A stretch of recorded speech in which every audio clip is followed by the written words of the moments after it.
Welcome to News with a View, hosted by me, John Costa. Today is January 6th, 2026. An important day, too, right? January 6th. Well, we're not even going to touch on that today. Today is going to be more of our favorite clown, Schumer. And today we're also going to talk about more of the fraud fallout coming out of Minnesota and now apparently Illinois. So as this is expanding, we're seeing more investigations going on. Also, in the state of Washington, the Attorney General there, Nick Brown, right, has threatened and investigated reporters. And it's going to be an interesting play there because obviously they're running very scared. And a lot of states are running scared. And I'm sure there's some red states that are running scared. Not just blue states, but red states. Everyone that got money from the federal government during COVID and programs run by the Biden administration and NGOs, you are in for a hurt of an audit. All right, let's get back to Schumer, my favorite clown, other than Bozo. Seems like Chuck Schumer forgot his little speech in 2020 involving, I hear you, involving his statements on Maduro. And he stated in, I think it was in February of 2020, it was almost like right after President Trump's first State of the Union address. The president brags about Venezuela policy. Give us a break. He hasn't brought an end to the Maduro regime. The Maduro regime is more powerful today and more entrenched today than it was when the president began his anti-Maduro campaign. Same thing with North Korea, same thing with China, same things with Russia, same things with Syria. Now let's fast forward to today. Syria's Assad is gone. China is in economic turmoil. North Korea is being squeezed. And do we even need to speak about the Russia's issues right now? Iran is on the brink of collapse. Cuba will be falling right after Iran goes. Schumer is yet again the clown, and Democrats will not follow him much longer. Jeffries will be gone too. There were rumors that Jeffries had tried to contact Maduro, and that was false. Jeffries would never do that. Too smart of a man. That was made a comment that was posted by some comedian. But no. People, if anyone thinks that, Jeffries tried to tip off Maduro, that's patently false.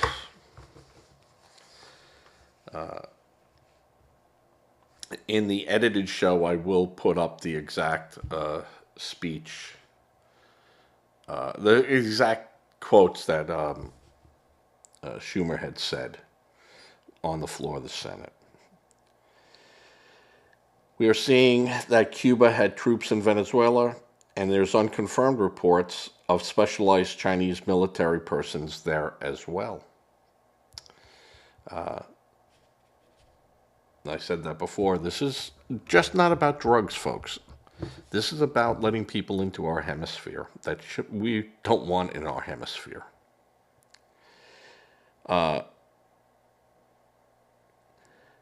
Biden, this was while Biden was president, and who made comments in June 2020 on Twitter, now known as X. Trump talks tough on Venezuela, but admires thugs and dictators like Nicolas Maduro. Reads Biden's June 20th, 2020 post on X, then known as Twitter. As president, I will stand with Venezuelan people and for democracy.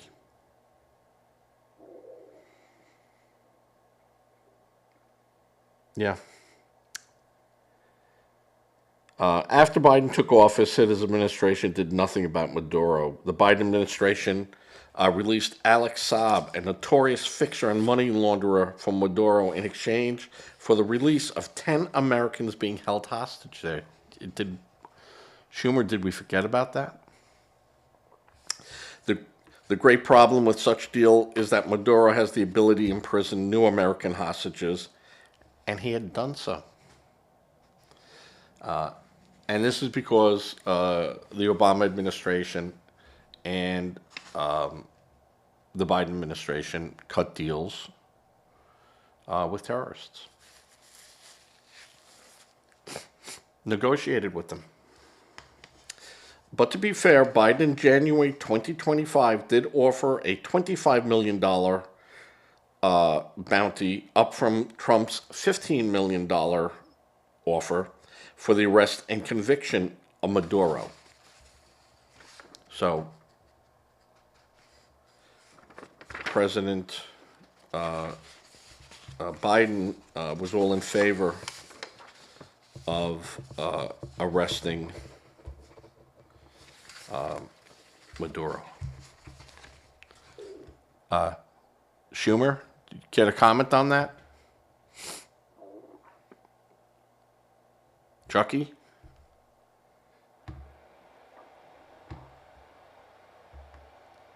Chuck, you there? You want to answer about that?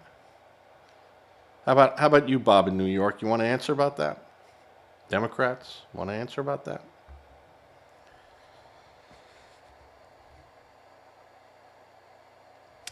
President Trump did raise that bounty to $50 million, which President Trump and Secretary of State Marco Rubio stated will not be paid since our military captured Maduro and his wife. Now, Chuck getting on ABC News on Sunday and, demanding Congress, demanding this, demanding that, and yet there were arrest warrants out for this guy. I'm going to tell you right now, Democrats, you follow this guy, Schumer, and it's guaranteed you are going to lose twice as many seats as you would have lost anyway.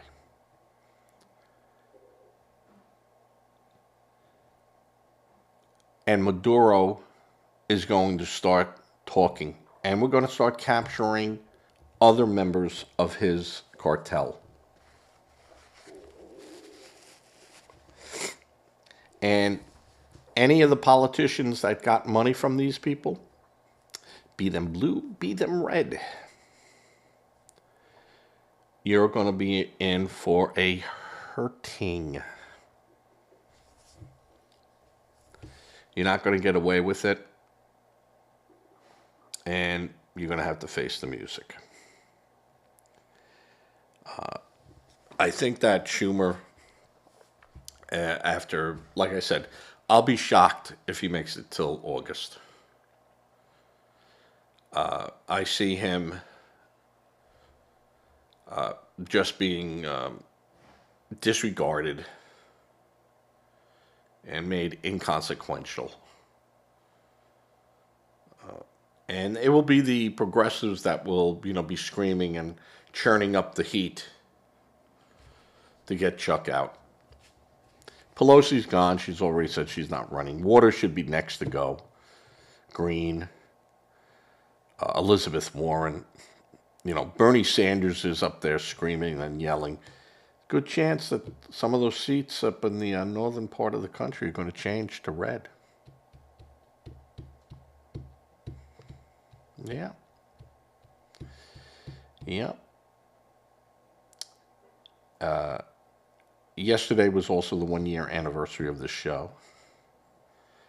And in that show, I had stated that that was my prediction of a Trump win in the House, and both houses. But that was, after the fact. But I did some shows in December as trial shows, and those were my predictions. I thought that Trump was going to lock it up, and that the houses will lose seats to red states, and that would be the end of it. And that's exactly what happened. American voters are only going to take so much. You have, polls that go, well, 3 out of 4 Americans aren't happy that we arrested Maduro. You got to be kidding me.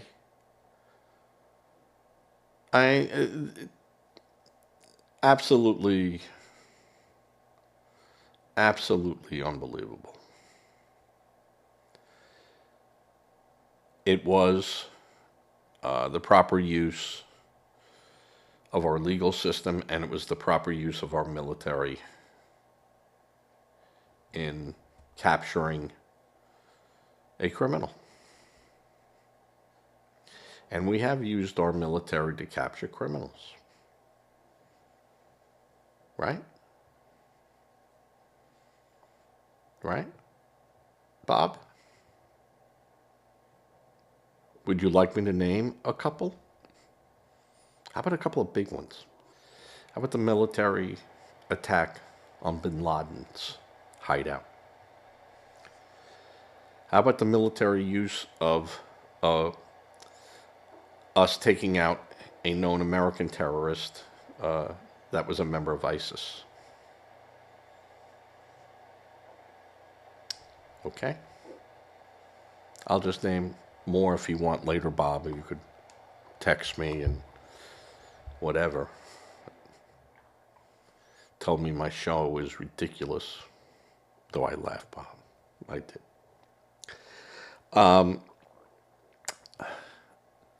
That's 15 minutes here. Well, 14 minutes of bashing good old Chucky Schumer. And I liked Chuck Schumer. I thought Chuck Schumer was a very competent politician. He just buckled to the progressives, and the progressives just tore him apart and watched. Didn't intervene. The other moderate Democrats didn't intervene to support Schumer, and just sat back and said, "Oh, I don't want to be part of that fight because I'll get scratched." And now you're seeing like Omar under investigation and some other prominent people in the Democratic Party. I don't think she's prominent. I just think she's a loudmouth. And she'll get hers. And speaking of that, we're going to segue right into Walz. We know that Walz has stepped away from his re-election efforts since the huge tens of billions of dollar fraud cases have been uncovered in his state. He stated yesterday that Nick Shirley, the influencer and investigative reporter, that he had broken into buildings during his investigation, which Mr. Shirley stated that all the buildings he went to were locked shut and he never entered any property. So now you're having Walls trying to say, oh, he did this all illegally. He broke into property. He didn't break into anything. He didn't break into anything. Now, New Mexico's Attorney General, Keith Ellison, is and has prosecuted fraud cases revolving around this scandal over the past year. So they were aware of fraud going on. But it was very hush-hush. The news media didn't grab a hold of it. And the news media, like CNN and MSNBC and others, were allegedly told of the fraud going on. Now, why Fox never picked it up, I have to question whether those statements that, the news organizations were informed. But certainly, their state employee representatives had stated that the DNC was made aware of this as the Walls name was being kicked around for consideration for the VP choice. And that there were already federal charges brought by Merrick Garland on people in that state that was never made known to the public. Now, could the public have found out? Could the media have found out? Sure, they could have. And for some reason, they did not. Which makes me question, who's investigating? Who's doing all this stuff? And I can't believe Fox and Breitbart and these other ones don't have people that just look for a name to come up anywhere in a docket.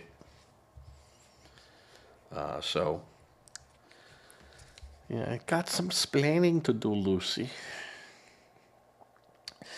But will Keith Ellison bring charges against Omar and Walls if there is evidence of wrongdoing on their part?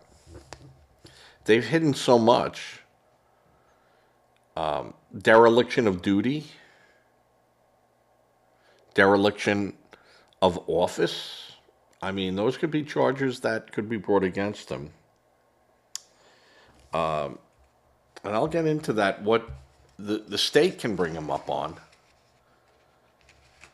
But how about the good old federal government and Department of Justice? Also, I think there's up to 2,000 federal agents now in Minnesota poring over everything. Poring over everything. And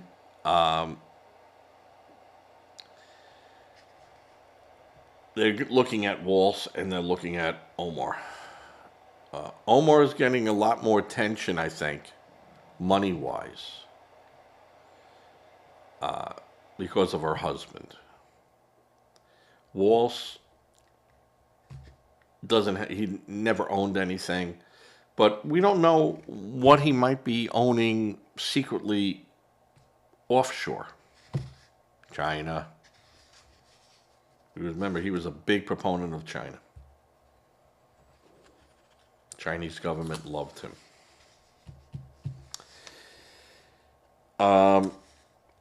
Omar went from a negative net worth in 2018 to a $30 million reported net worth in 2024, which he claims is due to her husband's business. So, I won't say that can't be true.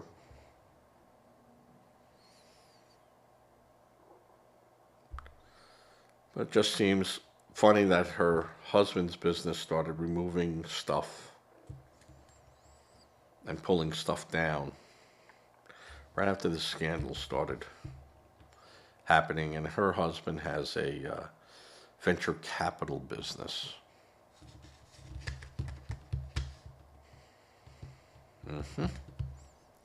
Will be interesting, folks. And Tim Walz has about a net worth of about $1 million, mostly made up from pension assets. He worked for as a teacher. He worked for the state. He worked.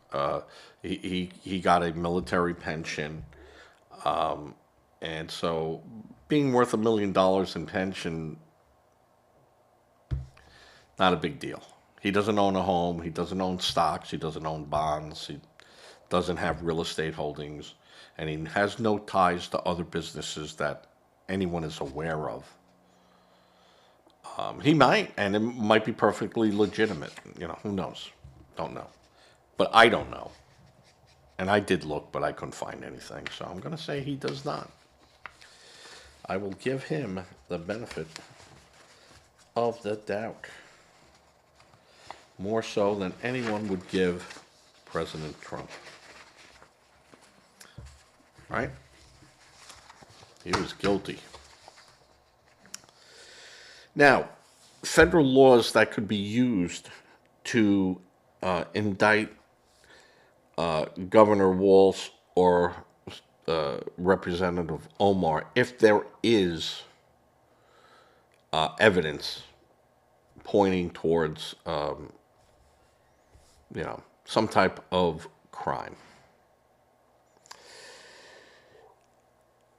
Under 18 USC code subsection 666, which is kind of creepy in itself, theft or bribery concerning programs receiving federal funds. And I'll read some sections that apply, because any one of these sections, in part or whole, can trigger the Department of Justice from enforcing 18 USC subsection 666. And it's whoever, if the circumstances described in section B of this section exists, one being an agent or organization of a state, local, or Indian tribal government, or any agency thereof. A, embezzles, steals, obtains by fraud, or otherwise without knowingly converts the use of any person other than the rightful owner, or intentional misapplies property that is valued at $5,000 or more, and is owned by or under the care, custody, or control of such organizations, government, or agencies. And then it goes on with the big or.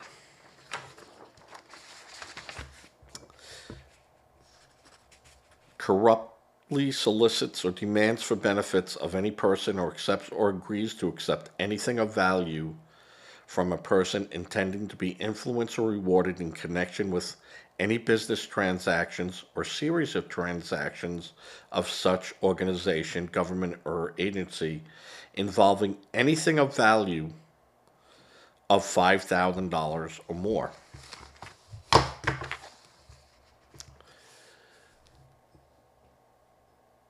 Would you consider buying votes?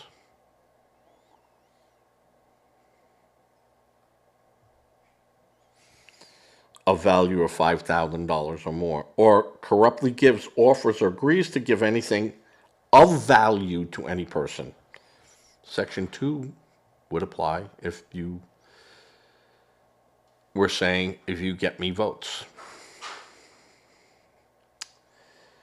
With the intent to influence or reward any agent of an organization or of a state, local, or Indian tribal government, or any agency thereof in connection with any business transactions or series of transactions of such organization, government, or agencies involving anything of value of $5,000 or more. So,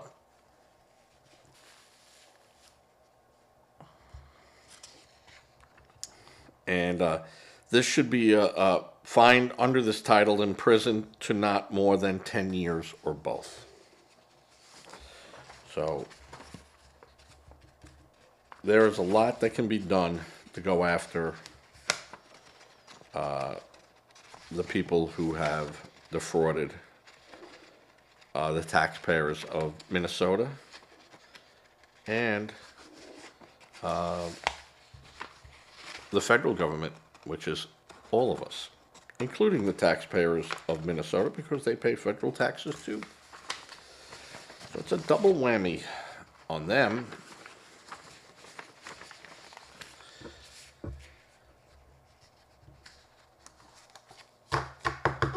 The circumstances referred to in subsection A of this section is the organization, government, or agencies receive in any 1 year period benefits in excess of $10,000 under a federal program involving a grant, contract, subsidy, loan guarantee, insurance, or other forms of federal assistance. So this is a very broad, I can catch you all, because in one paragraph they said anything of value, and then the next one they're talking money. And when you're talking about of anything of value, does a vote have value? Sure it does.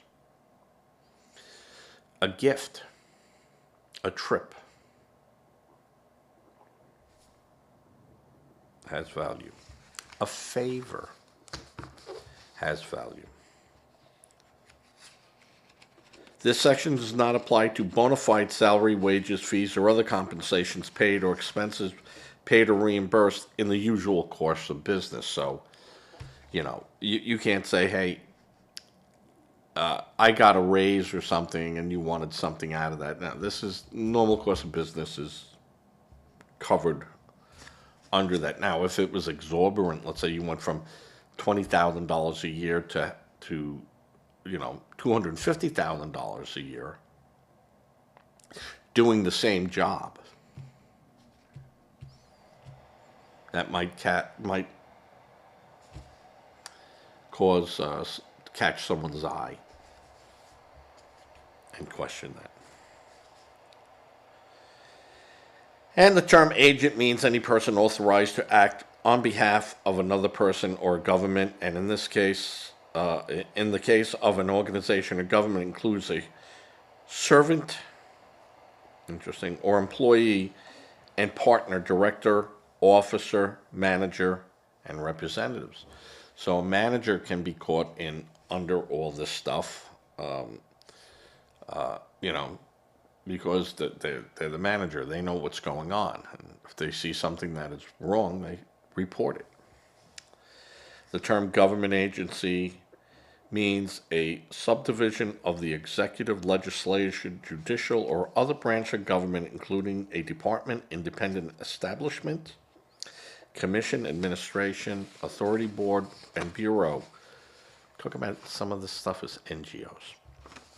And a corporation or other legal entity established and subject to control by a government or government for the execution of governmental and intergovernmental programs.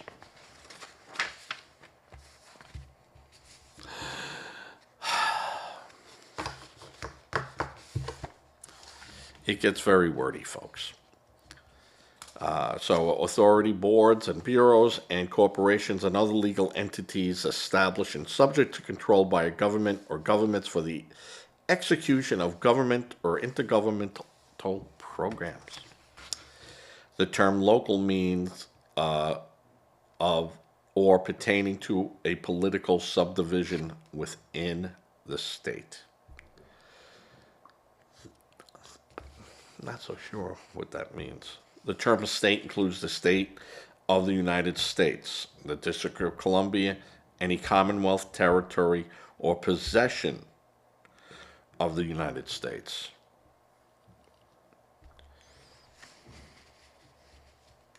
I wonder if Venezuela falls under that now.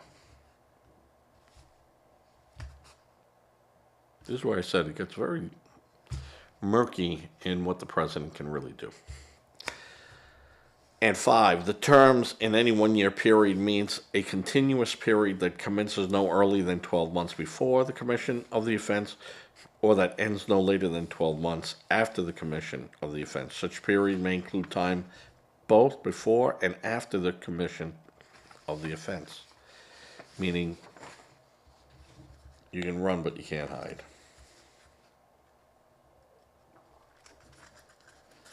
There are time limitations on a lot of stuff, but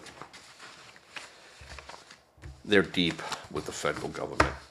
And mostly when fraud is involved, the clock stops.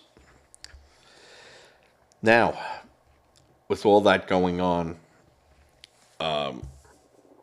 Washington State Attorney General Nick Brown was alleged to have said he was going to go after any investigative reporter or anyone that was going to go after and look at fraud. And he went and said, that's not what I said. But when you read what he did say, make your own conclusions. Washington State Attorney General Nick Brown has not stated a desire to arrest investigative reporters and charge them with a hate crime. Instead, he issued a statement that warned against conduct such as doxing, harassment, or filming minors at private residencies and daycares that could potentially violate state hate crimes or harassment laws, particularly in the context of investigations into alleged fraud at Somali-run daycares. Now, why would the Attorney General of the state of Washington make that statement?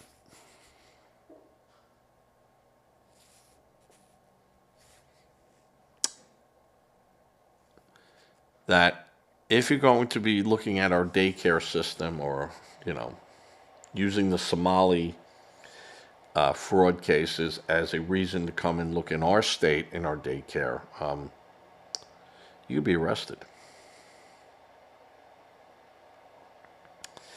The controversy began after citizen journalists or extremist influencers.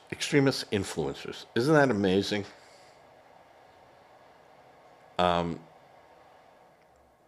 I thought progressives, Bob, correct me when I say this, extremist influencers,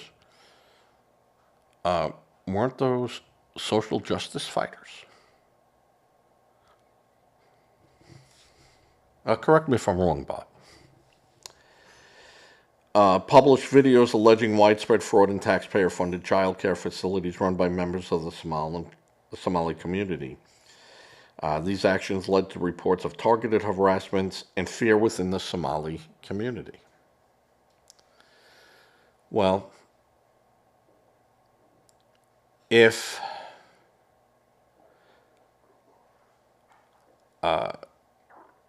you can't control what is considered fear, because you could be afraid of a spider and another person is not afraid of a spider. And the community as a whole, living in fear, it's very broad, very broad. Now, if they were just arresting Somalians on the street, then I can understand the Somali community as a whole being afraid. Because when the Jews or Christians are arrested en masse by governments, those communities are then fearful. But this has not been the case, other than the Somalians, because there's a problem with their immigration status. Okay. The key points from the Attorney General's statements and related reports focus on harassment. Brown's statement condemned showing up on someone's porch, threatening or harassing them, and filming minors who may be in the home as unsafe and potentially dangerous behavior. He emphasized this conduct is distinct from legitimate journalism. define legitimate journalism.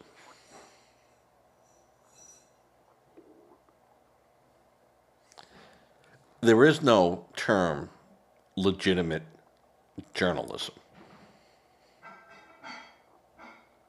So you all understand that, right? Because you don't have to be licensed or certified or have a government issued ID card as a journalist. I could go as being news with a view and say, hey, I have a show that I do. I'm a journalist. Here is my show. Here is this. Here is that. And in theory, I could become a journalist and get press ID. Does the press ID make it legitimate? Or just to say you're a journalist? Do you need to be a journalist to be an investigative reporter?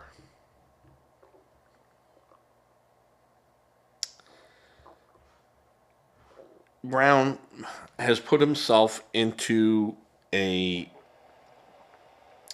real question and possible actionable case against him using US 18 USC subsection 242, which is the transparency of the First Amendment and freedom of the press.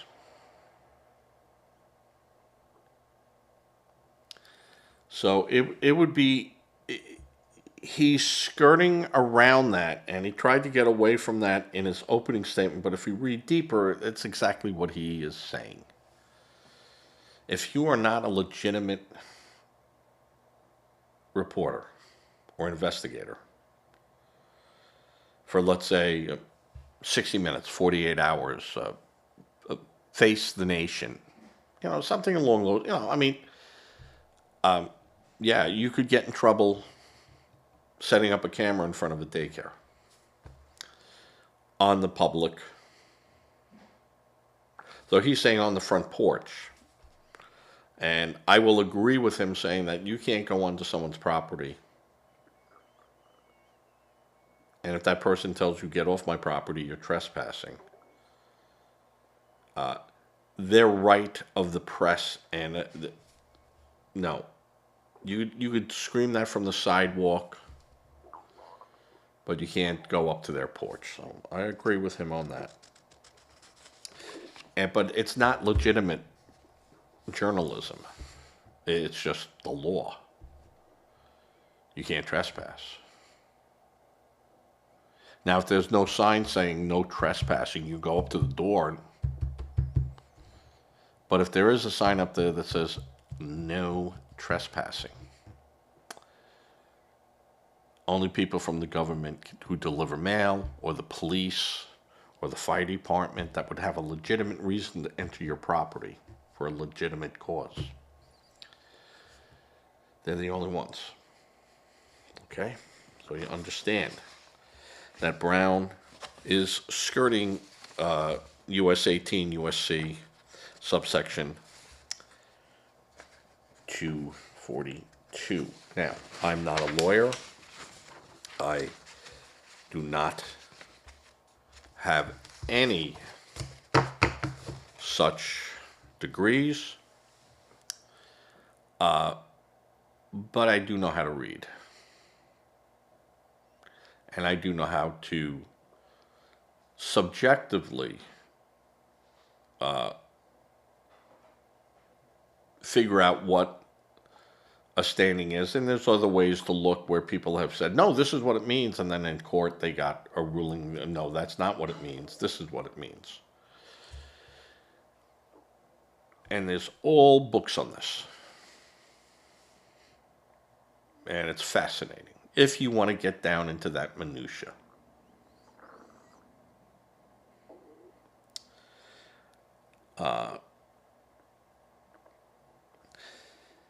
So, we go a little bit deeper in this comment, and the Attorney General's office clarified that it was not targeting legitimate investigative journalism, rather, specific intimidating behaviors.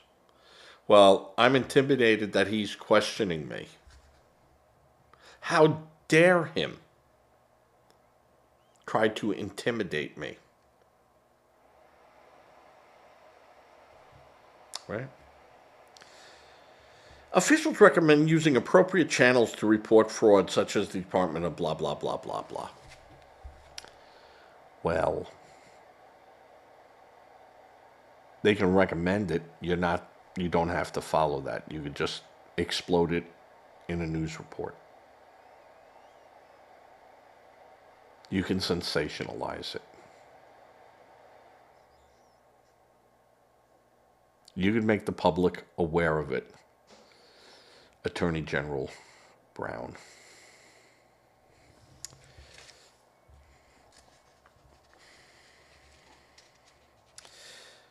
So people are saying the statement drew criticism from some, including U.S. Assistant Attorney General Hamet Dilan, who suggests that the AG's warning could be interpreted as a threat to the First Amendment rights. Yeah, yay. So, and the Attorney General's office maintains that the position is to differentiate between proper investigating measures and behaviors that constitute harassment or a hate crime.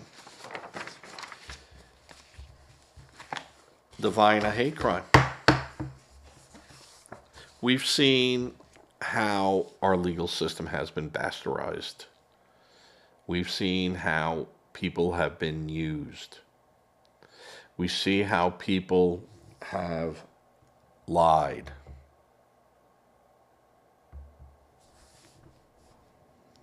We've seen this.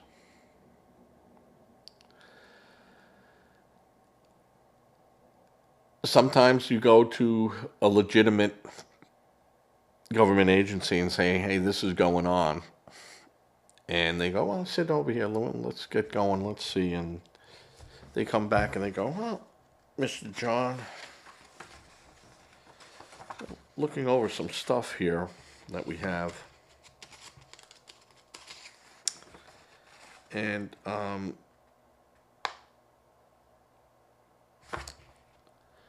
we see you went to the Bahamas. Were you on vacation? No, you don't have to answer, but you do.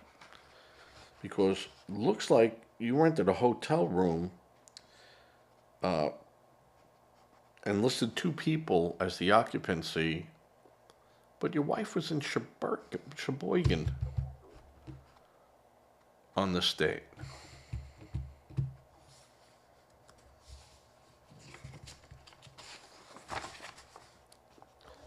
Let's see. Oh, by the way, you came in here with a complaint about what? No, never mind.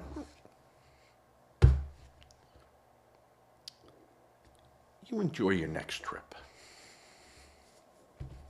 You don't think that doesn't happen?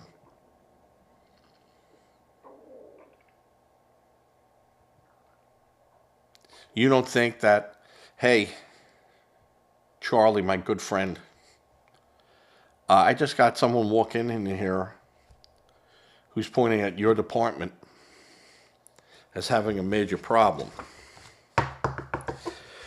Now, on Friday I have a meeting. Today's Tuesday.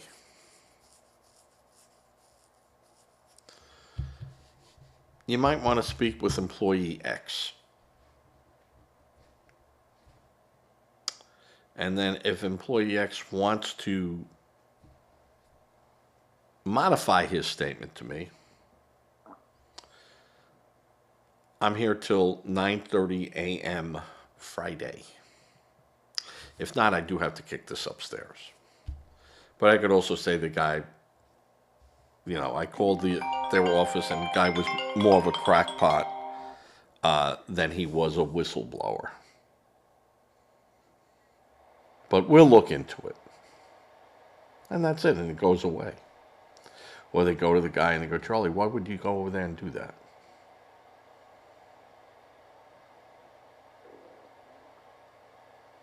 And you got a beef, you come to me.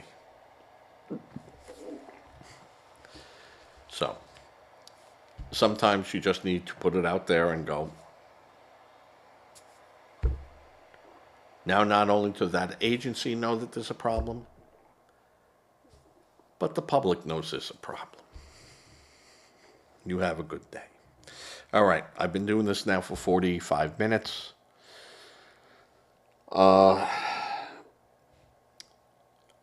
Everyone should try to contact Chuck Schumer's office and look it up.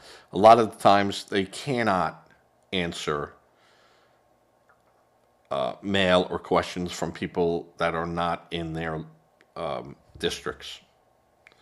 In this case, he's from the state of New York. He can't answer someone from South Carolina.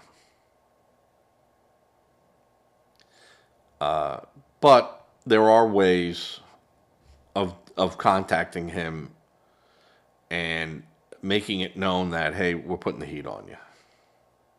And I mean legit, not hate mail. Don't do that. Don't threaten anyone, or just say, hey, Chuck, did you forget this? You made these comments, and we're not going to forget it. And that's it. Never threaten anyone. Doesn't serve a point, and you'll get in trouble. So don't do that. All right, everyone, please give to a charity. If you're so inclined not to give to a charity, for whatever your reasons are, and there are a lot of legitimate reasons why, please think about giving to a food bank with food or money.